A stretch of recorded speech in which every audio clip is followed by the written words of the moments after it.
Falar agora sobre as novas regras para cancelar planos de saúde. Sobre o assunto, nós estamos recebendo aqui o advogado Dr. Jean Macedo, que vai nos informar que mudanças foram essas, como é que elas impactam a rotina de milhões de pessoas que preferem aderir a um plano de saúde. Dr. Jean Macedo, seja muito bem-vindo ao Jornal da Tarde Piauí. Boa tarde. Boa tarde, obrigado pelo convite. Vamos aqui falar sobre a RN 593 e a RN 617 da ANS, que estabeleceu que agora os planos de saúde podem notificar os beneficiários através dos meios digitais. Então, você que é beneficiário, está com o endereço de e-mail desatualizado, telefone desatualizado, a primeira recomendação hoje é atualizar junto à sua operadora. Como é que era antes, como é que está agora?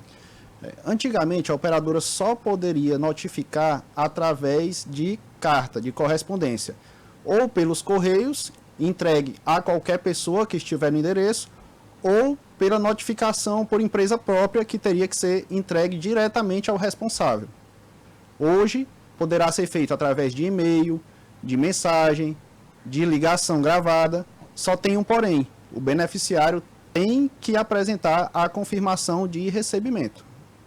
Em que posições a pessoa ela pode pedir um cancelamento e até que ponto algumas regras que os planos acabam colocando deixam de ser legais e passam a serem prejudiciais, abusivas, doutor? Com essa nova RN, vou te dar um exemplo. Antigamente, a operadora teria que lhe notificar até o 50º dia, e aí, quando atingisse 61 dias de atraso, seu plano já poderia ser cancelado. Hoje não tem essa regra de até o 50º dia. A operadora pode lhe notificar após o 50º dia, desde que lhe conceda o prazo de 10 dias para quitar aquela mensalidade. Outro ponto importante de se mencionar é a respeito da questão dos dias de atraso. Antigamente, se você atrasasse 10 dias em janeiro, 10 dias em fevereiro, 10 dias em março, já acumularia 30 dias de atraso. Hoje em dia, se você atrasou a mensalidade de janeiro, mas você pagou, aquele dia não vai ser contabilizado. Então, é um ponto positivo para o beneficiário. Doutor, tem alguma mudança? A gente sabe que muitas pessoas aderem a planos individuais, outras em planos coletivos, a partir de acordos feitos com empresas.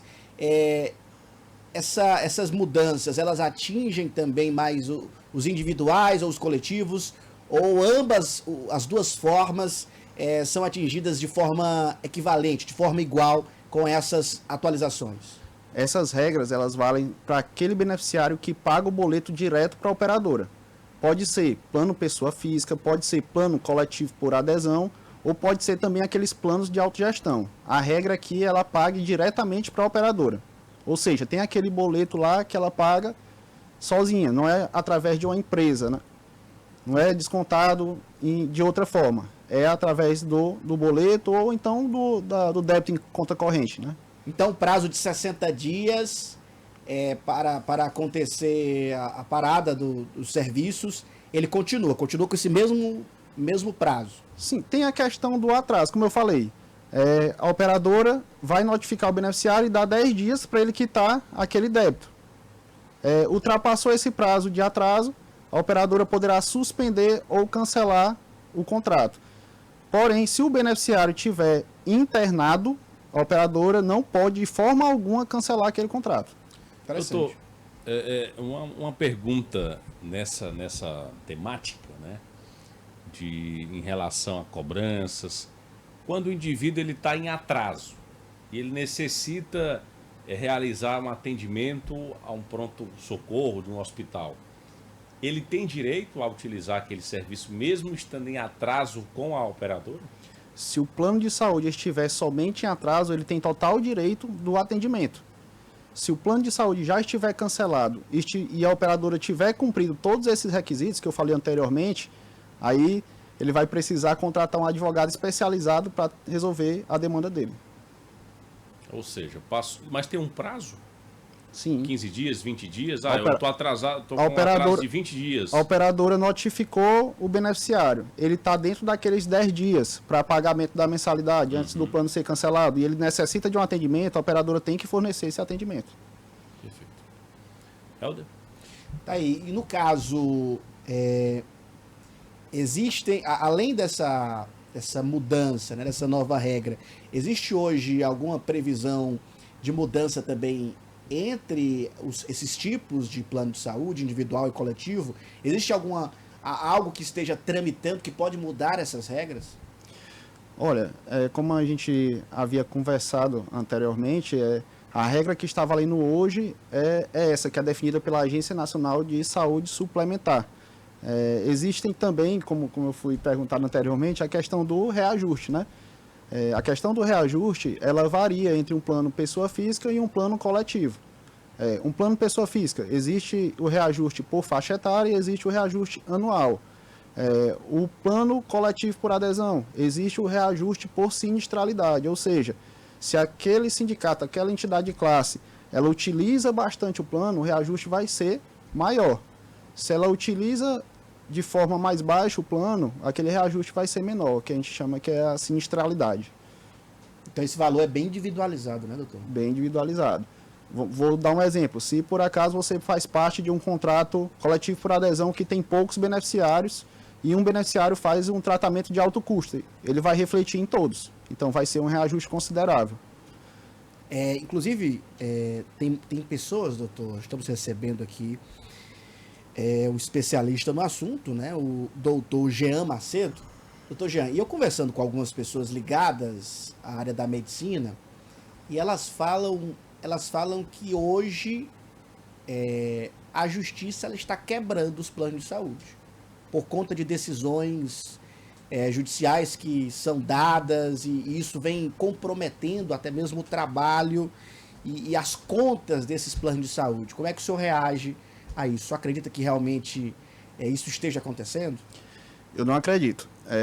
Você pode acessar o site da ANS que você vai ver o faturamento anual das operadoras. E o faturamento, ele passa da casa dos milhões, dos bilhões.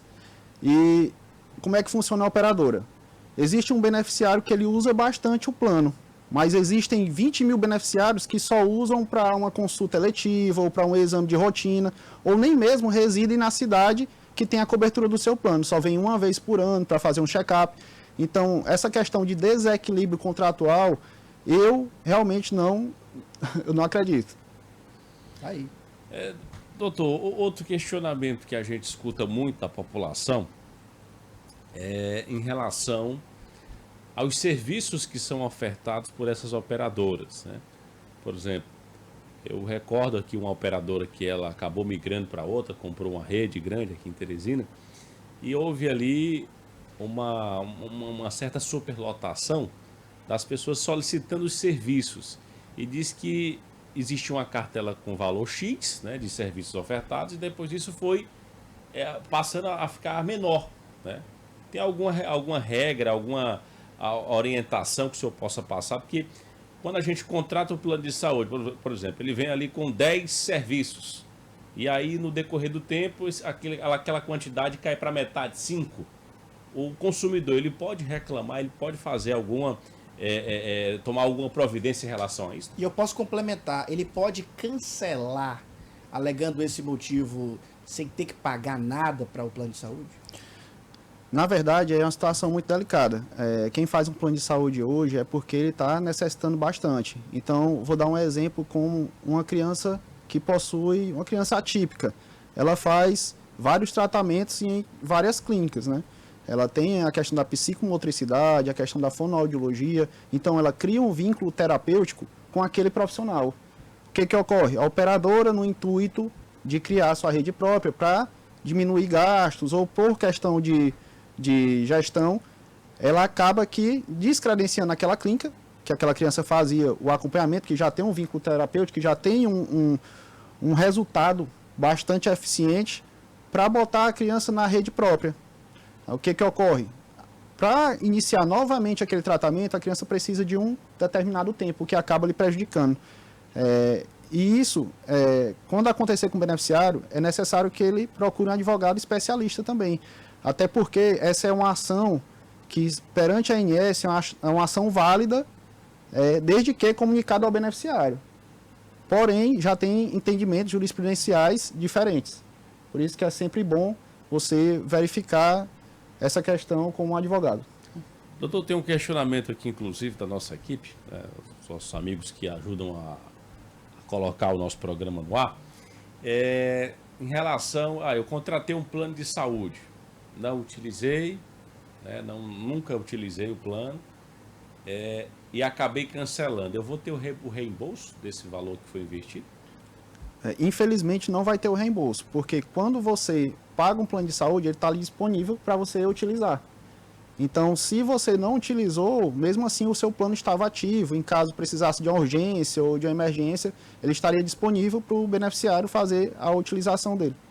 Então, não cabe essa questão do reembolso porque não utilizou determinado período. Temos uma pergunta aqui também do telespectador e ouvinte, o Paulo Roberto. Ele está perguntando no caso dos planos de órgão público, o IPMT, o Planta, em relação aos valores. O prefeito tem que passar os valores. Eu acho que a pergunta é mais ou menos: o poder público tem que repassar esse valor? Sim. É o questionamento dele aqui. Existe um decreto nesses casos do plano de autogestão, que a gente chama, é um plano sem fins lucrativos, que são de servidores públicos. E nesse decreto tem as regras que regem esse contrato. Então, eu não vou citar nome de planos aqui, mas tem alguns que botam esse ônus para o servidor. Um exemplo, a questão da coparticipação. É inserido que o servidor tem que pagar a mensalidade mais um percentual de tantos por cento da coparticipação. Então, é um plano que ele é regido por um decreto. Então, o que está lá, o que está valendo, a não ser que tenha alguma cláusula abusiva que possa ser questionada. Tá aí, Helder Felipe.